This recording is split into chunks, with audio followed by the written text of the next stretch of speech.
என் தங்கப்பிள்ளையே, ஆபத்து ஆபத்து என்று சொல்லிக்கொண்டு உன் வராகி இன்று உன்னை நோக்கி ஓடி வந்து கொண்டிருக்கின்றேன். என் பிள்ளையே, உன்னை நோக்கி வந்து கொண்டிருக்கின்ற ஒரு மிகப்பெரிய தீய சக்தியிடம் இருந்து உன்னை காப்பாற்றுவதற்காக உன் வராகியானவள் நான் வந்திருக்கின்றேன். என் தங்கமே, அம்மா தானாகவே உன்னை தேடி வந்து உனக்கு உதவி செய்யும் பொழுது அதை நீ வேண்டாம் என்று மறுத்து விடாதே. அம்மா என்னதான் சொல்கின்றாள், அப்படி நம் வாழ்க்கையில் எந்த தீய சக்தி நம்மை நெருங்கிக் கொண்டிருக்கின்றது என்பதனை நீ தெரிந்து கொண்ட பிறகு எந்த முடிவையும் எடுத்து கொள்ளலாம். என் குழந்தையே, இந்த வராகியானவள் உன்னுடைய வாழ்க்கையில் வந்துவிட்ட பிறகு உன்னை சூழ்ந்து வருகின்ற எத்தனையோ தீய சக்தியிலிருந்து உன்னை நான் காத்திருக்கின்றேன். இருந்தாலும் இந்த தீய சக்தியானது சற்று வித்தியாசமான சக்திதான். இது மீண்டும் மீண்டும் பல முறை உன்னை தாக்குவதற்கு பல முயற்சிகளை செய்து தோல்வியடைந்து விட்டது. பல தோல்விகளை சந்தித்ததனால் இந்த முறை மிகவும் ஆக்ரோஷமாக எப்படியும் உனக்கு தான் நினைத்ததை உன் வாழ்க்கையில் செய்துவிட வேண்டும் என்று நினைத்து வந்து கொண்டிருக்கின்றது. என் பிள்ளையே, இந்த தீய சக்தியிடம் இருந்து உன்னை காப்பாற்ற இந்த வராகி என்ன செய்ய போகிறாள் என்று யோசிக்கின்றாயா? என் தங்கமே, அம்மா அதனை விரட்டி அடிக்க மட்டும் வரவில்லை. அந்த தீய சக்தி யார் என்றும் உனக்கு அடையாளம் காட்டித்தர வந்திருக்கின்றேன். என் பிள்ளை, அது தெரிந்து கொண்டால் நிச்சயமாக நம் தாயானவள் நம் மீது கொண்ட அக்கறைக்கு காரணம் என்னவென்பதை உன்னால் உணர முடியும். என் பிள்ளை, உன்னுடைய வாழ்க்கையில் சில காலமாக நீ சந்தித்து வருகின்ற பிரச்சனைகள் எல்லாவற்றிலுமே உன்னோடு ஒருவர் இருந்து உனக்கு ஆறுதல் சொல்வது போல உன் உடனேயே பயணித்து கொண்டிருக்கின்றார். என் தங்கமே, உனக்கு நன்றாக தெரியும் அவர்களை பற்றி உன்னிடத்தில் ஆறுதல் சொன்னாலும் மற்றவர்களிடத்தில் உன்னை பற்றி தவறாகத்தான் பேசிக்கொண்டிருக்கிறார்கள் என்று. இது இவர்களுக்கு தேவையா என்பது போல வசனங்களை எல்லாம் அவர்கள் பேசிக்கொண்டிருக்கின்றார்கள் என்பது நீ நன்கு உணர்ந்த விஷயம்தான் என் பிள்ளையே. ஆனாலும் அவர்களோடு உனக்கிருக்கின்ற பழக்கத்தில் மட்டும் நீ எந்த குறையும் வைக்கவில்லை. எப்பொழுதும் போல நல்லபடியாகத்தான் பேசிக்கொண்டிருக்கின்றாய். என் தங்கமே, இப்பொழுது அதனால் என்ன பிரச்சனை என்று தானே கேட்கின்றாய்? என் தங்கமே, அவர்கள்தான் பிரச்சனை என்றுதான் அம்மா சொல்கின்றேன். அவர்கள் என்ன செய்தார்கள் என்று நான் சொன்னால் நிச்சயமாக என் பிள்ளை நீ வாயடைத்து போய் நின்று விடுவாய். இப்படியெல்லாம் கூட ஒருவரால் இன்னொருவருக்கு செய்ய முடியுமா? இப்படி கூட ஒருவர் மற்றவர் வாழ்க்கையை கெடுக்க முடியுமா என்று நீ நிச்சயமாக ஆச்சரியப்படத்தான் செய்வாய். என் தங்கமே, நீ ஒவ்வொரு முறையும் ஒவ்வொரு பிரச்சனைகளை தாங்கும் பொழுதும் அதை அவர்களிடத்தில் பகிர்ந்து கொண்டு உன் மனவேதனையை போக்கத்தான் முயற்சி செய்தாய். ஆனால் உனக்கு அங்கிருந்து எந்த ஆறுதலும் கிடைக்கவில்லை. அதன் பிறகு நீ என்ன நினைத்தாய் தெரியுமா? நாம் செய்த தவறுக்கு நமக்கு இந்த தண்டனை கிடைத்தது என்று நினைத்து நீ விட்டு விலகிச் சென்றாய். ஆனால் மறுபடியும் ஒரு பிரச்சனை வரும் பொழுதும் மறுபடியும் ஒரு விஷயத்தை பற்றி நீ யோசிக்கும் பொழுதும் மீண்டும் அவர்களோடுதான் உன்னுடைய தொடர்பு மீண்டும் நீடித்தது. கடைசியில் இன்று அவர்கள் உனக்கு செய்த காரியம் உன்னை நிச்சயமாக இனிமேல் எந்த ஒரு சூழ்நிலையிலும் அவர்களோடு பழகக்கூடாது என்கின்ற அளவிற்கு தள்ளிவிடத்தான் செய்ய போகின்றது. என் தங்கமே, உன்னோடு இருந்து உன்னுடைய அத்தனை விஷயங்களை பற்றியும் தெரிந்து கொண்டு அவர்கள் செய்ய நினைத்த விஷயம் உன்னுடைய முன்னேற்றத்தை தடுப்பது. நீ அடைய நினைக்கின்ற வாழ்க்கையை அடைய விடாமல் செய்வது. நீ ஒரு விஷயம் யாருக்கு தெரியக்கூடாது என்று நினைத்து இவர்களிடத்தில் பகிர்ந்து கொள்கின்றாயோ அந்த விஷயத்தை அவர்களிடத்திலேயே சென்று சொல்லிவிடுவது. இது பல காலமாக தொடர்ந்து கொண்டிருக்கின்றது. ஆனால் முன்பிருந்ததை விட இப்பொழுதெல்லாம் அவர்கள் சற்று வேகமாகவும் விவேகமாகவும் எல்லா விஷயங்களையும் செய்கின்றார்கள். எந்த இடத்திலும் தன்னுடைய பெயர் வெளிவந்து விடக்கூடாது என்பதற்காக கச்சிதமாக தன்னுடைய காரியத்தை அவர்கள் செய்து கொண்டிருக்கின்றார்கள்.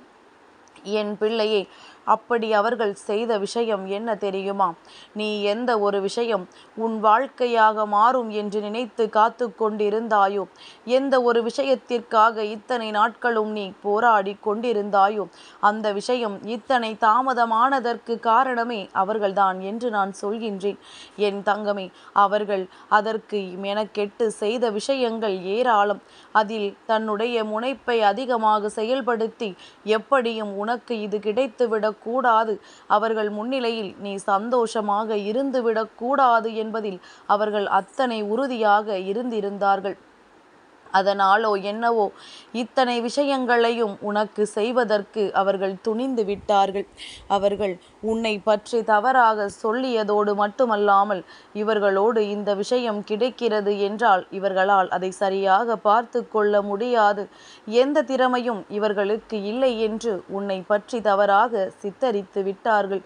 என் பிள்ளையே, சில நேரங்களில் உனக்கே சந்தேகம் வரும். நம்மோடு நன்றாக பேசிக்கொண்டிருக்கின்ற ஒருவர் திடீரென்று நம்மை விட்டு விலகுவதற்கு காரணம் என்ன என்று. அதற்கு காரணமும் கூட உன்னோடு இருக்கின்ற இந்த ஒருவர்தான். நீ யாரோடு நன்றாக பேசி பழகுகிறாயோ அவர்களை பற்றி தெரிந்து கொண்டு அவர்களிடத்தில் உன்னை பற்றிய தவறான கருத்துக்களை எல்லாம் தெரிவித்து அவர்களுக்கும் உனக்கும் இடையில் கருத்து வேறுபாடுகளை உருவாக்குவதை இவர்கள் தன்னுடைய முதலாவது வேலையாக கொண்டிருக்கின்றார்கள். அப்படி இருக்கும் பொழுது உனக்கு பிரச்சனைகள் வராமல் என்ன செய்யும்? இப்படித்தான் உன்னை விட்டு பல உறவுகள் இன்று விலகி நிற்கின்றது. நீ தவறை செய்யாமல் மிகப்பெரிய குற்றவாளியாக மற்றவர்கள் முன்னிலையில் சித்தரிக்கப்பட்டிருக்கின்றாய். இவர்கள் எல்லோருமே உன்னை சரியாக புரிந்து கொள்ளவில்லை. நீ எத்தனைதான் உதவிகளை செய்தாலும், எத்தனைகள் தான் அவர்களுக்காக நீ செய்து கொடுத்தாலும் அவர்களின் எண்ணங்கள் எதுவுமே உனக்கு நன்றி கடன் செலுத்தும்படியாக இல்லை. மாறாக உன்னை பற்றி தவறாக பேசிய ஒரு வார்த்தையைத்தான் தூக்கி பிடித்து அவர்கள் நின்று கொண்டிருக்கின்றார்கள். அதன் உண்மைத்தன்மை என்னவென்று கூட அறிய விரும்பவில்லை. என் பிள்ளையே, உண்மையாகவே உன் மீது அக்கறை கொண்ட ஒருவராக இருந்தால் யார் உன்னை பற்றி என்ன சொன்னாலும் அதை பெரிதாக எடுத்துக்கொள்ளாமல் அதில் உண்மை என்னவென்பதை அறியத்தான் முயற்சி செய்திருப்பார்கள். உண்மையாகவே சில உண்மையான உறவுகளையும் போலியான உறவுகளையும் பிரித்தறிவதற்கு உனக்கு கிடைத்த மிக பெரிய வாய்ப்பு இது என்பதனை என் பிள்ளை நீ புரிந்து கொள்ள வேண்டும். என் தங்கமே, உனக்கு வர இருந்த ஆபத்து, இப்பொழுது நடந்து கொண்டிருக்கின்ற இந்த ஆபத்து உன்னோடு இருக்கின்ற இவரால் நடந்து கொண்டிருக்கின்றது.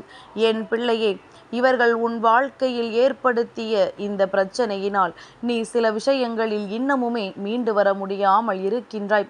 நல்ல பெயர் வாங்குவது மிகவும் கடினம், ஆனால் கெட்ட பெயர் வாங்குவது என்பது மிகவும் எளிதான விஷயம் அல்லவா? உண்மையில் உன் மீது அக்கறை கொண்ட ஒருவருக்கு மட்டுமே இது நம்ப முடியாத விஷயமாக இருக்கும். மற்றவர்கள் எல்லாம் எப்பொழுது யாரை பற்றி என்ன செய்தி கிடைக்கும் என்றுதானே எதிர்பார்த்து நின்று கொண்டிருப்பார்கள்.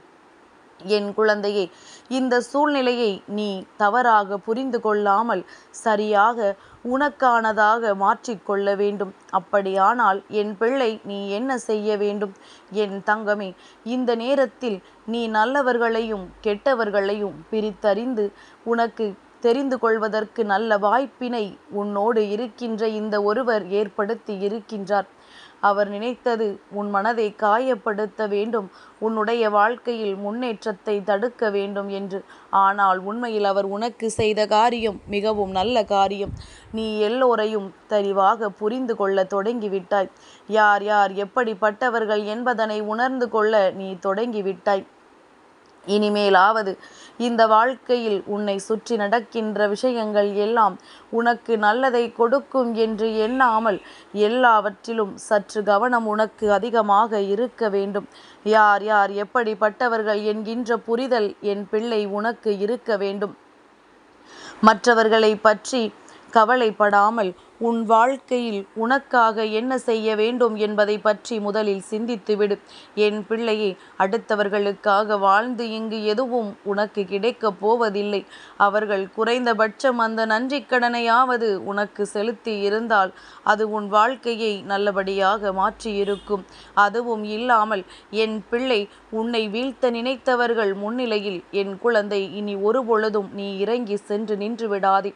நீ செய்ய வேண்டியது எல்லாம் இவர்கள் முன்னிலையில் அவர்கள் உன்னை துச்சமென நினைப்பதற்கு முன்பாக நீ அவர்களை துச்சமென நினைத்து தூக்கி எறிய வேண்டும்.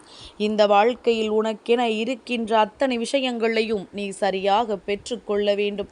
இனி இந்த வாழ்க்கை உனக்கு மட்டுமே சொந்தமானதாக நீ மாற்றி காட்ட வேண்டும். என் தங்கப்பிள்ளைக்கு இந்த வராகி அம்மாவினுடைய ஆசீர்வாதங்கள் எப்பொழுதும் உண்டு.